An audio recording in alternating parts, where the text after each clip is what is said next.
Bonjour à tous. Dans cette vidéo, nous allons méditer sur une déclaration profonde de Jésus tirée de Jean chapitre 3 verset 3. En vérité, je te le dis, si un homme ne naît de nouveau, il ne peut voir le royaume de Dieu. Ces paroles interpellent profondément. Que signifie naître de nouveau? Pourquoi est-ce indispensable pour voir le royaume de Dieu? Et comment cette nouvelle naissance transforme-t-elle nos vies? Eh bien, nous explorerons ensemble ces questions en examinant les paroles de Jésus dans leur contexte, en éclairant leur sens à la lumière des Écritures et en les appliquant à notre vie aujourd'hui. Ces paroles de Jésus sont adressées à Nicodème, un pharisien et chef religieux juif. Nicodème vient voir Jésus de nuit, cherchant des réponses sur le royaume de Dieu. Dans Jean chapitre 3, versets 3 à 5, Jésus lui explique que pour entrer dans ce royaume, il faut naître d'eau et d'esprit. Ce dialogue souligne une vérité spirituelle profonde. Le salut ne peut être atteint par nos propres efforts, mais par une transformation intérieure opérée par Dieu. Nicodème, bien qu'enseignant en Israël, est déconcerté par cette vérité. Cela nous montre que même une grande connaissance religieuse ou un statut élevé ne suffisent pas à obtenir la vie éternelle. Alors que signifie naître de nouveau? Naître de nouveau, c'est une transformation totale, opérée par Dieu dans le cœur humain. C'est d'abord une nouvelle naissance spirituelle.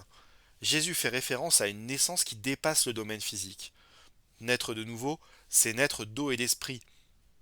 L'eau symbolise la purification des péchés et l'Esprit Saint transforme et renouvelle le cœur. C'est aussi un changement radical.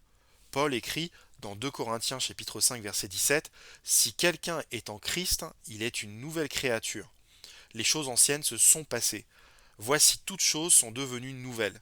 Cette transformation touche nos pensées, nos désirs et notre façon de vivre. Enfin, c'est un cadeau de Dieu. La nouvelle naissance n'est pas le fruit de nos œuvres, mais de la grâce divine. Elle est rendue possible par l'œuvre de Jésus-Christ sur la croix.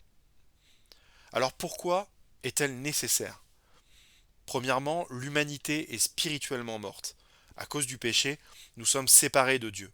Comme Paul l'écrit dans Romains chapitre 3 verset 23, tous ont péché et sont privés de la gloire de Dieu.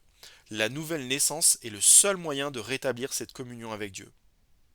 Deuxièmement, le royaume de Dieu est un royaume spirituel. Jésus a dit que ce royaume ne se manifeste pas de manière visible, mais qu'il est au milieu de nous. En Luc chapitre 17 verset 21. Pour le percevoir et y entrer, il faut avoir une vie spirituellement renouvelée. Enfin, en Jean chapitre 3 verset 16, Jésus dit que quiconque croit en lui a la vie éternelle. Cette vie commence par la nouvelle naissance et se poursuit dans une relation éternelle avec Dieu.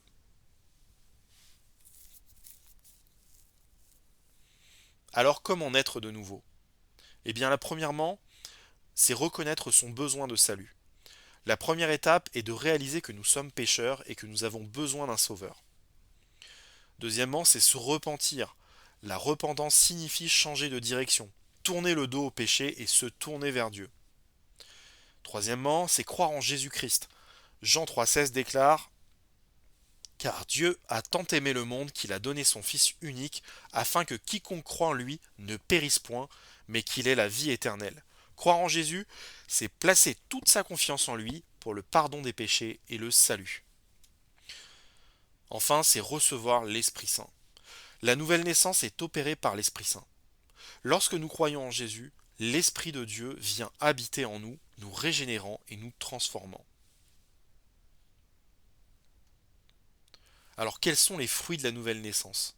Eh bien, une fois que nous sommes nés de nouveau, notre vie est transformée. Premièrement, nous avons une relation intime avec Dieu.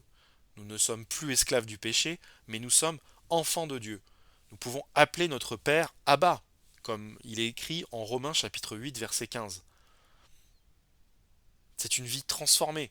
Galates chapitre 5 verset 22 à 23 décrit les fruits de l'esprit: l'amour, la joie, la paix, la patience, la bonté, la fidélité. Eh bien, ce sont des marques d'une vie renouvelée. Enfin, c'est une mission nouvelle.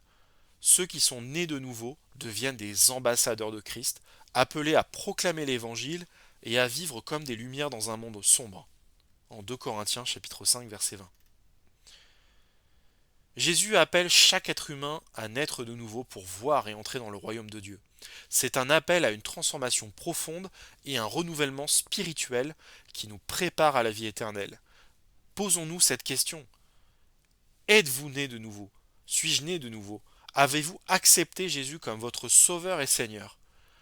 Si ce n'est pas encore le cas, sachez que Dieu vous aime et vous invite aujourd'hui à faire ce pas de foi. Repentez-vous, croyez en Jésus et laissez l'Esprit Saint transformer votre vie. Merci de m'avoir écouté, que Dieu vous bénisse et vous guide sur le chemin de la vie éternelle.